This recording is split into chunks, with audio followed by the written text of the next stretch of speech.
आज का टॉपिक हमारा है समास। ठीक है, आज का टॉपिक हमारा क्या है?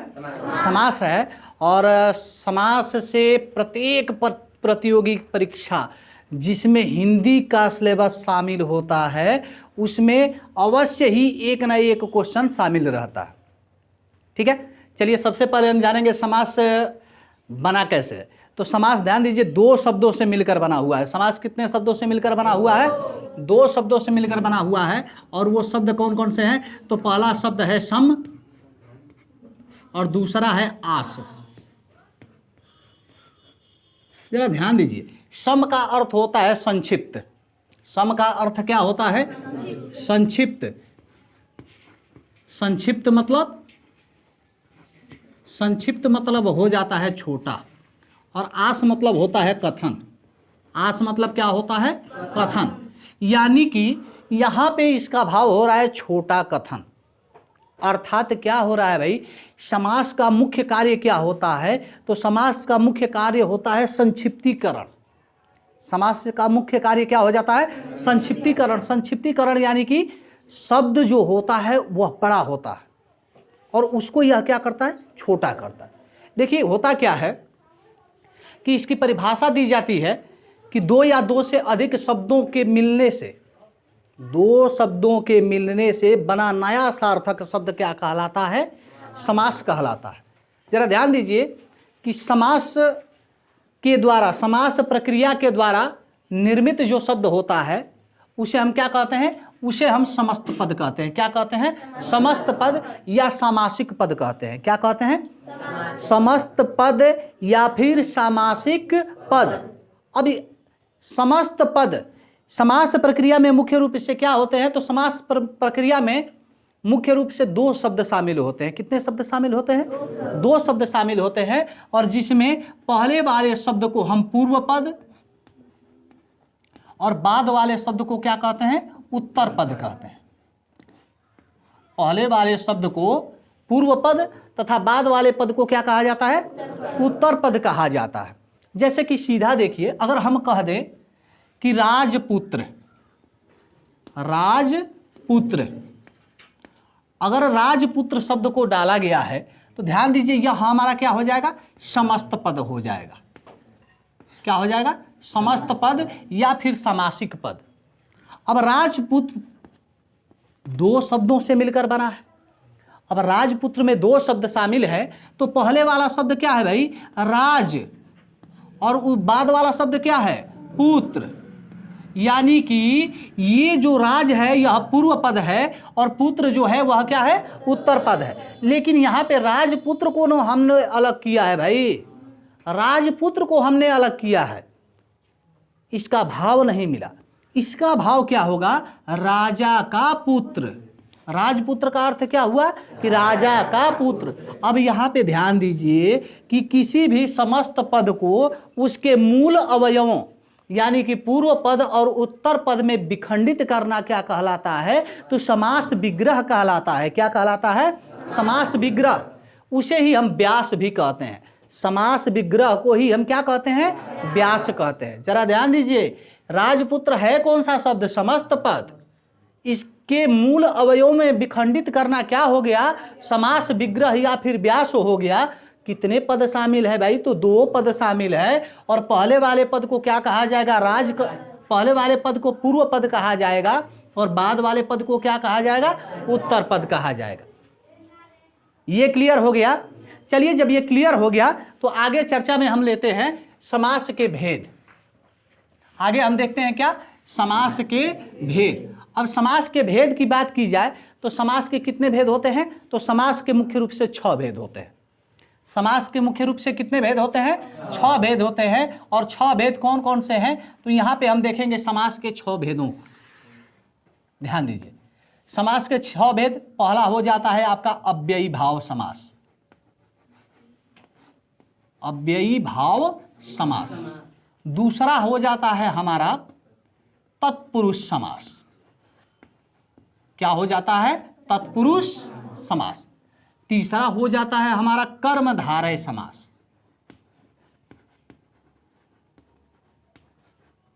कर्मधारय समास। चौथा हो जाता है हमारा द्विगु समास, पांचवा द्वंद्व समास, और छठा हो जाता है बहुब्रीहि समास।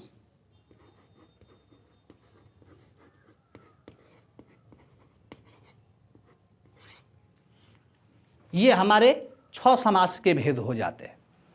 6 समास के भेद तो हो गए, लेकिन थोड़ा सा एक बात और समझेंगे यहाँ पे कि 6 समासों के अलावा भी कभी कभी प्रश्न पूछ देता है कि प्रधानता के आधार पर समास के कितने भेद होते हैं। किसके आधार पर? प्रधानता के। तो बच्चों जरा ध्यान दीजिए कि थोड़ा सा टॉपिक से हम हटेंगे। प्रधानता के आधार पर समास के 4 ही भेद होते हैं। प्रधानता के आधार पर समास के कितने भेद होते हैं? 4 भेद होते हैं। और कौन कौन से हैं? तो पहला है पूर्व पद प्रधान,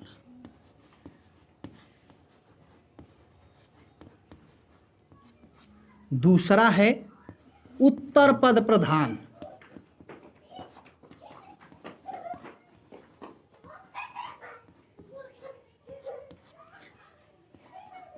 तीसरा हमारा हो जाता है दोनों पद प्रधान, यानी कि इसको हम कह सकते हैं उभय पद प्रधान।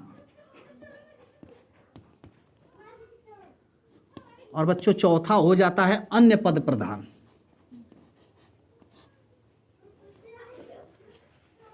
ये 4 हमारे क्या हो जाते हैं? प्रधानता के आधार पर समास के भेद हो जाते हैं। अब ध्यान दीजिए, प्रधानता के आधार पर इन 4 समासों को हमें 4 जो भेद हो रहे हैं प्रधानता के आधार पर समास के, इनमें कौन कौन से समास समाहित हो रहे हैं? तो यही 6 भेद जो समास के हैं यही शामिल हो रहे हैं। अब जो बात मैं बताने जा रहा हूं उसको जरा आप लोग ध्यान से समझेंगे ताकि वह आपके दिमाग में अच्छी तरह से बैठ जाए।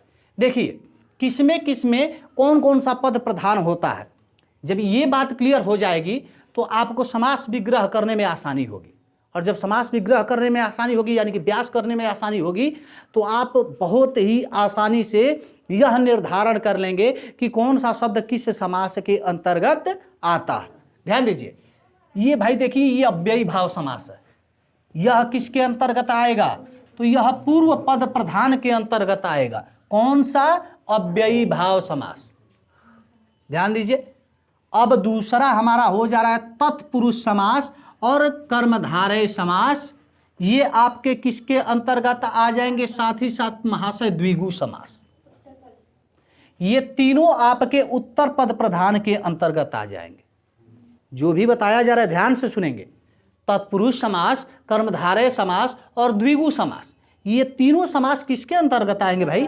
उत्तर पद प्रधान के अंतर्गत। अर्थात इन तीनों में कौन सा पद प्रधान होता है? तो उत्तर पद प्रधान होता है, बाद वाला पद प्रधान होता है।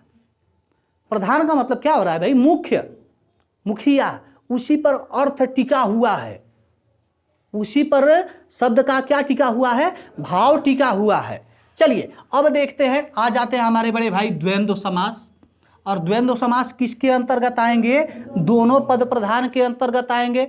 और बच गए आपके बहुब्रीहि जो अन्य पद प्रधान के अंतर्गत आएंगे। ये टॉपिक क्लियर हो गया। चलिए जब ये टॉपिक क्लियर हो गया तो हम जरा अब इन 6 के बारे में समझते हैं।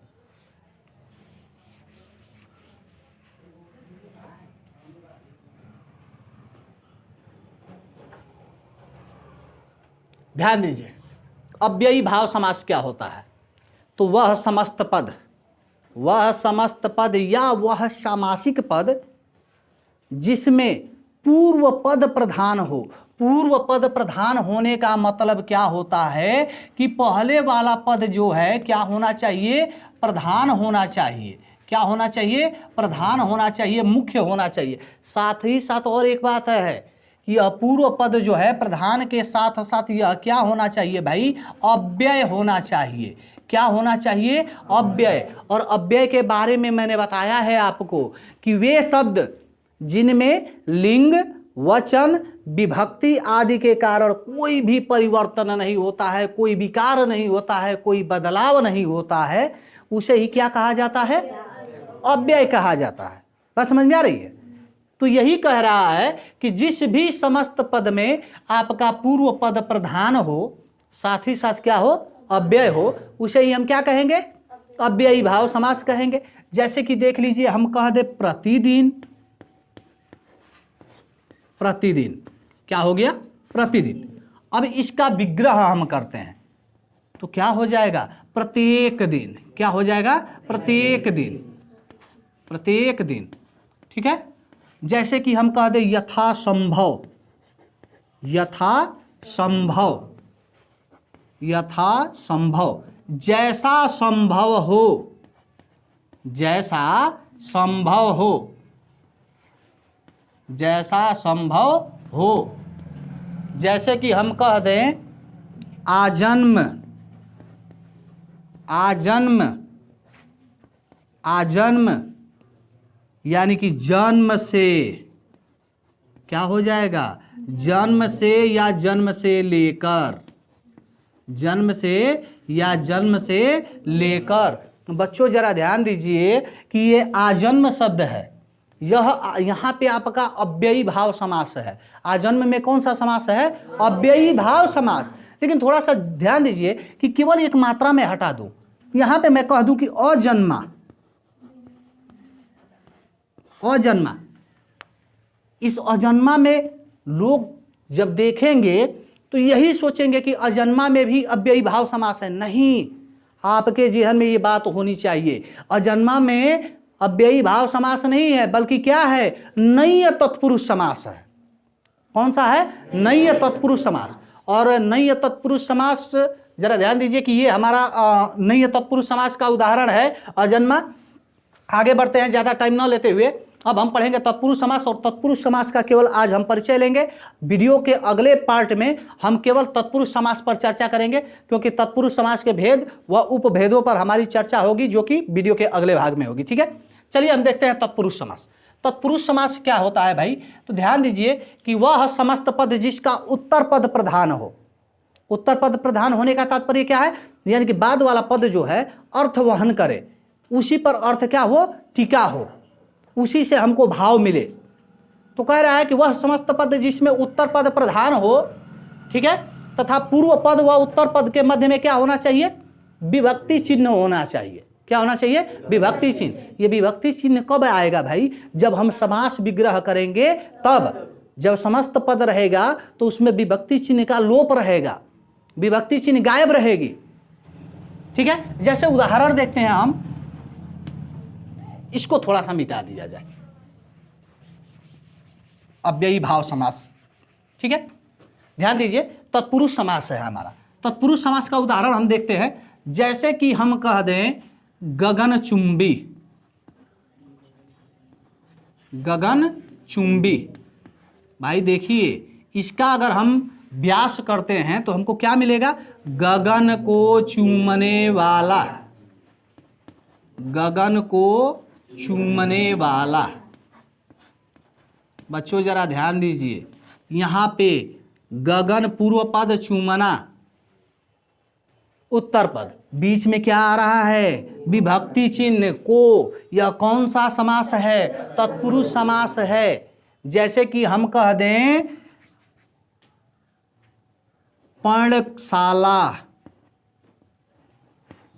पर्णशाला, इसका क्या हो जाएगा, पर्ण से निर्मित शाला। क्या हो जाएगा, पर्ण से निर्मित शाला, अर्थात पत्तों से निर्मित शाला।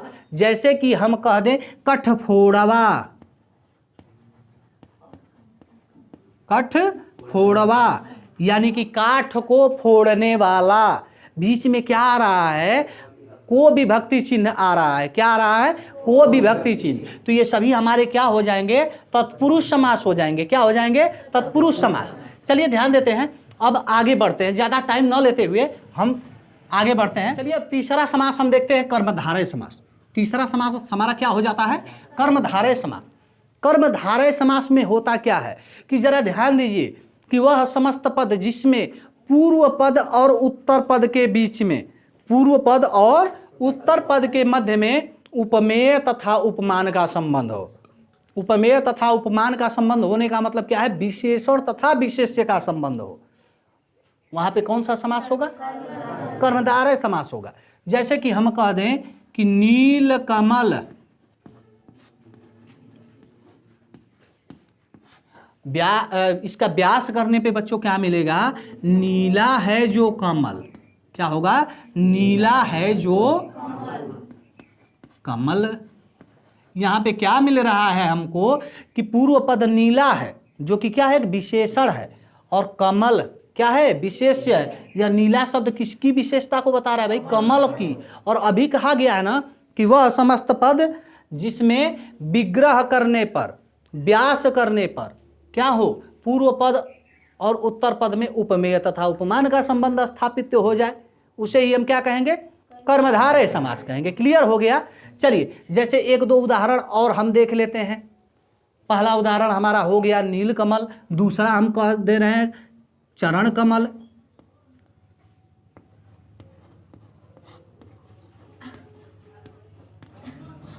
चरण कमल, चरण कमल का तात्पर्य क्या हो जाएगा, कमल के समान चरण, क्या हो जाएगा, कमल के समान चरण। बात समझ में आ रही है। जैसे हम कह दें चंद्रमुख, चंद्रमुख क्या हो जाएगा बच्चों, चंद्रमा के समान मुख, क्या हो जाएगा, चंद्रमा के समान मुख। बात समझ में आ रही है, बात समझ में आ रही है ना। चलिए ठीक है, तो कर्मधारय समास क्लियर हो गया। फिर से बता दूं कि वह समस्त पद जिसमें पूर्व पद और उत्तर पद के मध्य उपमेय तथा उपमान का संबंध हो, विशेषण एवं विशेष्य का संबंध हो, वहां पे क्या होगा, कर्मधारय समास होगा। बात क्लियर हो गई। चलिए ठीक है, अब अगला टॉपिक हम देखते हैं, अगला समास देखते हैं द्विगु समास। जरा ध्यान दीजिए, द्विगु समास में भी उपमेय उपमान का संबंध होता है, लेकिन फर्क क्या होता है भैया, द्विगु समास में जो पूर्व पद होता है ना, वह संख्यावाची विशेषण होता है। कौन सा विशेषण होता है, संख्यावाची विशेषण होता है। यानी कि सीधा समझ जाइए कि जहां पर भी आपको उत्तर पद के काले धन की, रुपया पैसा की चर्चा कर दी जाए, संख्या में चर्चा कर दी जाए, वहां पे आपका क्या हो जाएगा, द्विगु समास हो जाएगा। इसको हम कह सकते हैं कि वह समस्त पद जिसमें पूर्व पद संख्यावाची विशेषण हो, उसे ही हम क्या कहेंगे, द्विगु समास कहेंगे। क्या कहेंगे, द्विगु समास कहेंगे। जैसे कि हम कह दें, जरा ध्यान दीजिए, द्विगु समास जो होता है ना, किसी समूह समाहार को संबोधित करता है। किसको संबोधित करता है, समूह या समाहार को। जैसे कि हम कह दें सप्तऋषि,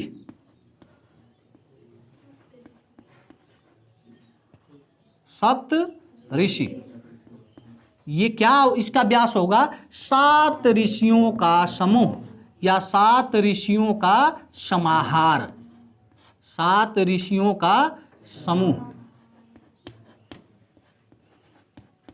7 ऋषियों का समूह या 7 ऋषियों का समाहार। बच्चों मैं कह दूं चौराहा, चौराहा क्या हो जाएगा, 4 राहों का समूह, क्या हो जाएगा, 4 राहों का समूह। जैसे हम कह दें सप्ताह, क्या कह दें, सप्ताह, सप्ताह क्या है भाई, 7 दिनों का समूह, क्या है, 7 दिनों का समूह। जैसे कि हम कह दें त्रिलोक, 3 लोकों का समूह।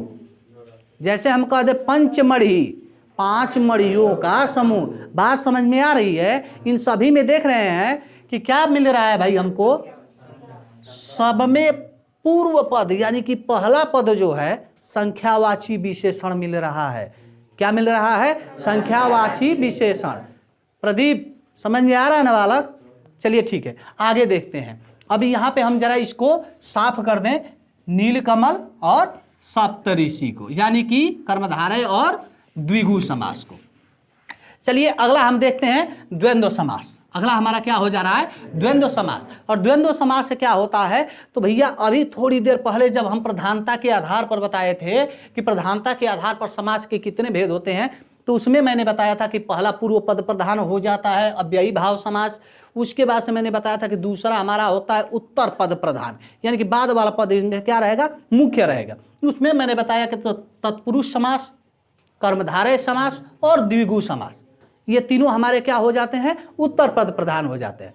तीसरा बताया गया था कि उभय पद प्रधान, यानी कि दोनों पद प्रधान, वह समस्त पद जिसमें पूर्व पद और उत्तर पद दोनों की बराबर की भागीदारी होगी, बराबर की भागीदारी होगी, यानी कि दोनों की प्रधानता अहम होगी।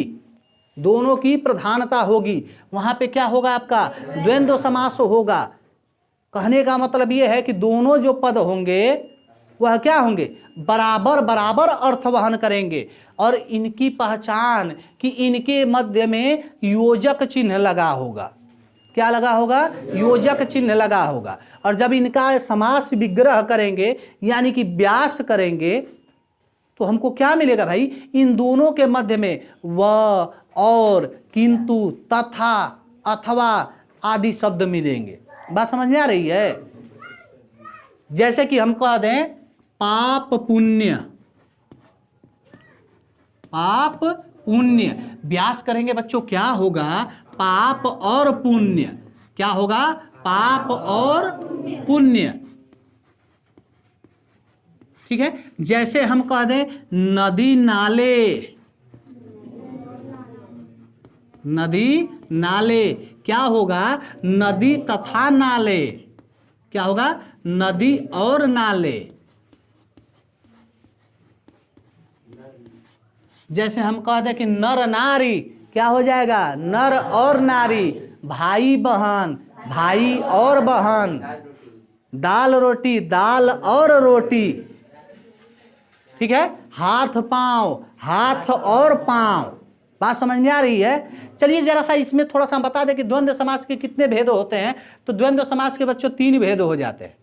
पहला हो जाता है इत्तरेत्तर द्वंद्व, दूसरा हो जाता है वैकल्पिक द्वंद्व, और तीसरा हो जाता है समाहार द्वंद्व, जो कि समय के अभाव में हम इस बार इन तीनों को बता नहीं रहे हैं। हम अगले पार्ट में आपको द्वंद्व समास के तीनों भेदों के बारे में बता देंगे। तीनों भेद कौन कौन से, इत्तरेत्तर द्वंद्व, वैकल्पिक द्वंद्व और समाहार द्वंद्व। ठीक है। चलिए हम अगला और आखिरी समास देख लेते हैं। हमारा सबसे आखिरी समास हो जाता है बहुव्रीहि समास। प्रधानता के आधार पर चौथा भेद मैंने बताया था अन्य पद प्रधान।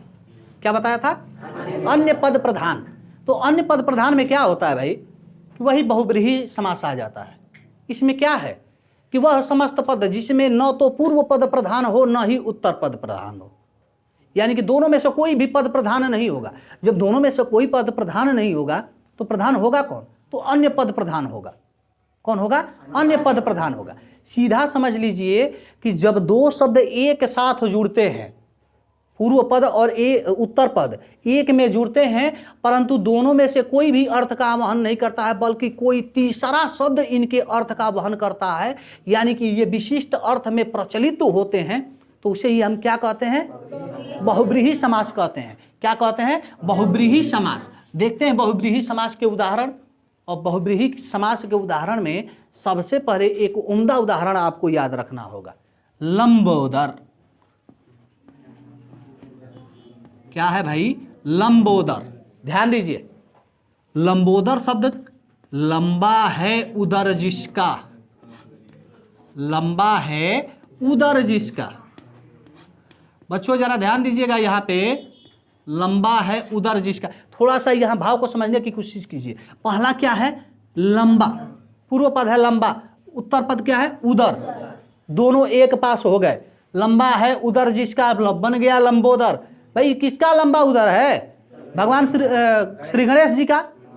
ठीक, तो गणेश जी का ही दूसरा नाम बन रहा है ना लंबोदर, और लंबोदर शब्द गणेश जी को समर्पित हो गया, उनके अर्थ में प्रचलित हो गया, तो लंबोदर कौन सा समास हो जाएगा, बहुव्रीहि समास हो जाएगा।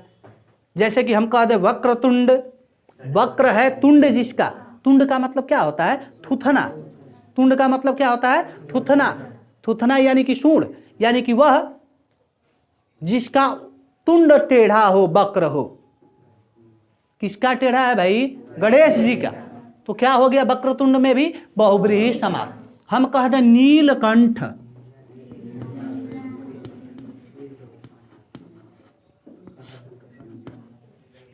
नीलकंठ, नीला है कंठ जिसका, नीला है कंठ जिसका। कंठ किसका नीला है, तो शिव का। यही है ना भाई, याद करने की कोशिश, किसका नीला कंठ है भाई, तो शिव जी का नीला कंठ है। भाई जब शिव जी का नीला कंठ है तो नीलकंठ तो हम शिव जी को कहेंगे ना। और जब शिव जी को नीलकंठ कहे तो नीलकंठ में कौन सा समास हो गया, बहुव्रीहि समास हो। जैसे कि एक शब्द ध्यान दीजिए, पीताम्बर। पीताम्बर यह एक विवादित प्रश्न है, थोड़ा सा ध्यान दीजिए, इस शब्द को मैंने इसीलिए लिया है कि इसको क्लियर कर दिया जाए। पीताम्बर, इसके दो समास विग्रह होते हैं, यानी कि इसका व्यास दो होता है।